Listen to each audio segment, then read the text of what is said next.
see what Puppeh brings. Right, and I don't know if Wadi still remains in the bracket. Devin, can we get a check on that? Is Wadi still in? Okay, well, maybe the last remaining MDBA player in this top 24, depending on what Wadi's run was looking like. But Puppeh, of course, going to do it for his hometown here. Meanwhile, Sonix, of course, repping the Dominican Republic, comes from quite a ways away, and even Vegas is quite a ways away. That's very true. Quite the distance there between them. Let's go ahead and get it, man. Yep, so far a lot of these sets have been going the way of the invaders. We have... Oh, okay, Wadi losing 3-1 to Apollo Kage, knocked out of the tournament, right? That was losers? Okay, yeah, so he is no longer in the bracket. Puppeh, last hope here for MDBA. Let's see how it all unfolds right now. Not the hottest start here, but you know what, though? We're not even a minute into the match, so let's see how this one unfolds. Ivysaur, really good pick, I feel like, versus Sonic. Of course, you have Razor Leaf. You have just the long limbs, and that is Ivysaur's vines that can keep Sonic at bay. Try to beat him before he even gets to you. Okay, really having a hard time, though, pinning him down. Sonic's untouched. Forward air?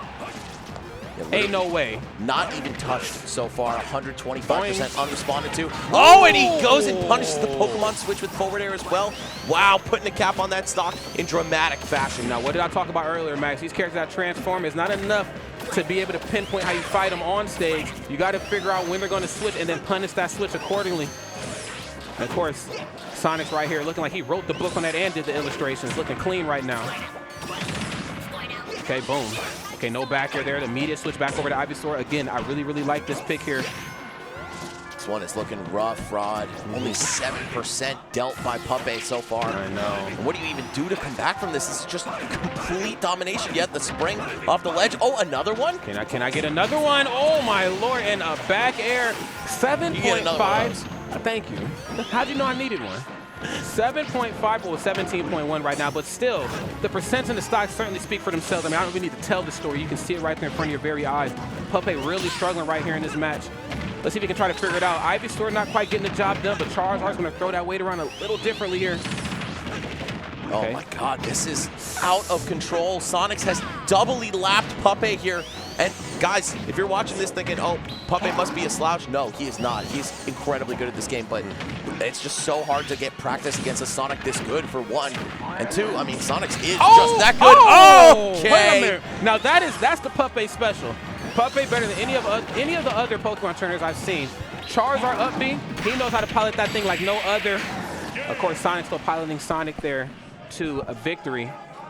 Wow, what a commanding game number one that was. That was pretty rough, I'm not gonna lie, Rod. You know, the up B at the top of the screen was cool, but it wasn't enough. No, it wasn't. Yeah, that up smash just sealing the deal on game one.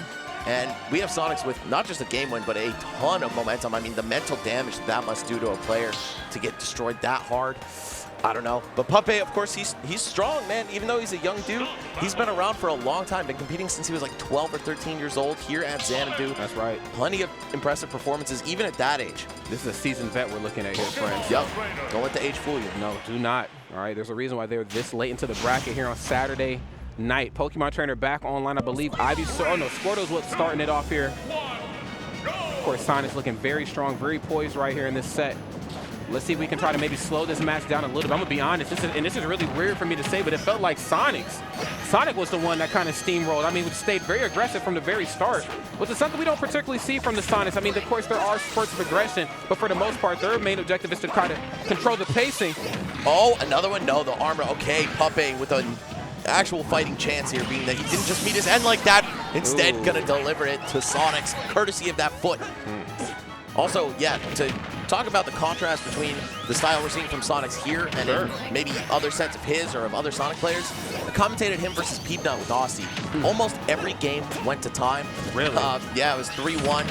It's just a slow crawl of a set. But Sonix knows. He knows his win conditions. He knows how to play to win, right? You can just get that early lead and then run away from your opponent the whole rest of the game in certain matchups. This does not seem to be one of them. Absolutely not. Seems very comfortable here in this matchup. However, Puppeh is the one with the lead, and I mean, holding on to it here for dear life. 130%, virtually unanswered right now. There's the homing attack. Oh, and again, just going for the spring at the ledge. Sonic's not shy about that at all. Even though it barely does any knockback, he thinks, you know what, maybe I can still set up for an edge guard here. Okay, edge guard is on the horizon, coming soon. There's the forwarder backup, man, I'm coming through. I'm coming through. I said I'm coming through. Okay. Nice, that back air is definitely trouble. I don't care how big you are. You gotta respect Charizard's back air. You gotta respect Sonix though too. Yeah. Great gameplay right now. Ivysaur back online. We're not gonna see any Squirtle here in this set, I think. Oh, saving his jump just to make sure no shenanigans occur with that spring action. Okay, and yeah, Puppeh just sees Sonic spin dashing in the corner. He's like, oh, I gotta do something here, right? But, oh no, and Flare Blitz, does he punish it? Yes, he does. There's a lot of something being done here. The tilted down F smash, that's right. 92 after the hit, still enough to take a character like Charizard out. Man, Sonic, he's got some serious knockback on some of these moves, Sonic's got some serious ass sauce right now. Good Lord. Okay, about a few percent here separating both of these two, but the stocks tell a very, very different story right now, especially with how we've gotten to this point. Okay, homing attack, no back air, of course. Very smart right there from Puppeh. Puppeh's never going to try to DI in or air dodge in. Always going to elect to go back, use Rage Leaf to create that space, and then use Vine Whip to recover as far away as possible. Back throw. Yes, sir. All right, switching back to Zard. Oh, looking for the 2-frame with the F-tilt, and still finds it as a ledge trap instead, okay? Here we go, one stock left for both players. Oh, and Sonic's looking to eliminate that as soon as possible. He said, I want you to up B this time. I'm ready for it. Now, this right here is a lot scarier than people might give it credit for. You know what I'm saying? 150% Charizard, very dangerous. However, Sonic's not having none of it at all. Wow, what an insanely fast back-to-back 2 games. I feel like just one of those Peanut versus Sonic's games fit into that time period. Yeah, this one actually just short of the 3-minute mark by a couple seconds. So, I don't know, Puppeh, you gotta dig deep, man, figure something out here. You're in the loser side after fighting against Ken, another Sonic player. Putting you here, oh, that's rough, man. And then Sonic losing 1-3 to Gluttony. Some rough brackets for both of these incredibly talented players, but of course they have to meet and take each other out here on the loser side. Potential final game here on Puppeh's behalf. Now, game number 1 was absolutely a slaughter.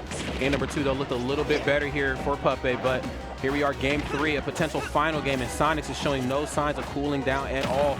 Now we're seeing a bit of a switch up, though. You know, I mentioned in the last match, we didn't see any of Ivysaur, or excuse me, we've seen all Ivysaur in a dash to Charizard. We didn't really get to see Squirtle make a grand appearance, but we got to see a little bit of it just a moment before. Yeah, it seems a little bit rough for Squirtle to go up against Sonic. I mean, even though you have great air drift, you're very slow on the ground, you don't have big buttons, boom. It's just hard to contend with Sonic pound for pound. It is. Sonic is just, I mean, he can be the most stationary character in the world despite the speed, or he can be literally his own projectile. What are you going to do about it? Okay, nice 1-2-3 jab. Just kind of going tit for tat right now, just chipping away here at Puppeh. Puppeh just not finding much success. You know, the range that Sonic is staying in, I mean, it's just right out of like back air and forward air range, which is Ivysaur's, like, I mean, that's their calling. That's the golden ticket. A B? Ooh. And that does it! Okay, Puppeh, signs of life here. Puppeh looking good. Charizard online looking to just kind of extend this lead. Love this switch off. Okay, no ledge trump. What's it going to be? Forward air, I'm coming through. Forward air, I'm coming through. Okay, off the mark that time. Oh, hopping right over that flamethrower. Popping the back air. Oh, and dodging the spring. Okay, Puppeh doing everything he can to maintain the stock, get a little bit more extra credit before it goes by the wayside. Oh! Okay, try to repeat history there. I believe that was game 2 where we've seen the tilted down F smash. This time, no F smash. It's going to be a back air there. Okay. Oh, man. And I love what I see from Ivysaur just in general. Like, they'll go for like a delayed jump, you know what I'm saying, really waiting out the option, and then they'll toss out a Vine Whip or a forward air back, whatever the case is. But it just seems like Sonix is on the ready for it. Knows that he's going to wait a while before he presses the button when he jumps, and always has something ready for him. Sonix has completely regained the lead here. Not the strongest lead in the world, but it's still a lead nonetheless, especially on a slow character like Charizard. Man, Sonix is just so precise at playing the advantage state against all of the Pokemon, or really both of the Pokemon, because we haven't seen much Squirtle at all. Yeah, absolutely. But he's so good at keeping Ivysaur off the stage, forcing that switch to Charizard, punishing the Flare Blitz, then juggling Charizard for basically an infinite amount of time. Oh, wow, he pushed him off the stage with his body right there. Yeah, try to go for the back throw, but Appreciate the attempt though for sure. And wow, I mean, can we get a back air counter on stream? I mean, honestly, Devin, don't do that. Don't do that. You're giving us so much up here, Lord, that we actually don't need a back air counter. But wow, Sonix has just landed virtually what feels like all of them. I know he's probably missed a few, but the ones that he really needs to connect always find the mark, it seems. Yeah, for real. And that kind of precision, man. No wasted inputs here. That's what's putting Sonix on the verge of a 3-0 victory here over Puppeh. Okay. Just waiting out the entirety of that homing attack, and it goes nowhere near him, so not even able to punish. Okay, Puppeh really struggling. Love that tether recovery, of course. Can get back to the ledge from a very vast distance away. Just enough right there to mix up Sonix and the spring shenanigans in the corner. Yeah, exactly. I feel like Sonix, despite all those mix-ups, despite how far that tether reaches, he's just so on the ball with hitting him off every time. Ooh. Okay. Another. Oh, wait a minute. Hold on, Max. We might actually have ourselves a match right now. Puppeh working with a little bit of rage, and then he might be able to do a little something, and then, you know. Well. And then, you know, bring it back and stuff. All right, never mind. Shoulda, coulda, woulda, but very unfortunate for MDVA. We're going to see Puppeh exit the tournament at 17th place. Great run, though, of course, taking out Luma, Grape, Black Twins. Damn, this guy running through all of Canada. And the Schmix tape from Sweden. So, international slayer here, Puppeh, but could not get through the Dominican Republic as Sonix adds another name to his list of victims for the weekend. Damn, dude. I feel like, you know, people have been sleeping on Sonic. People have been sleeping on Sonix pretty much throughout the entirety of Ultimate, but he is here this weekend at Pound to prove everybody wrong, rack up some fat points for the Smash World Tour circuit. Of course, it's a Platinum tier qualifier, so you already know there's a lot more than just money and pride on the line here. That's right. There's a lot on the line. Of course, that championship spot this coming up December, but of course, before we get to that, we got to get through all of this. And wow, I mean, what a match that was. Puppeh, like we talked about before the match started, I mean, he holds it down for his home turf, but it's a tough one, man. I mean, you know, Xanadu's a little bit different than Glitch and Pound. You know, we bring the best of the best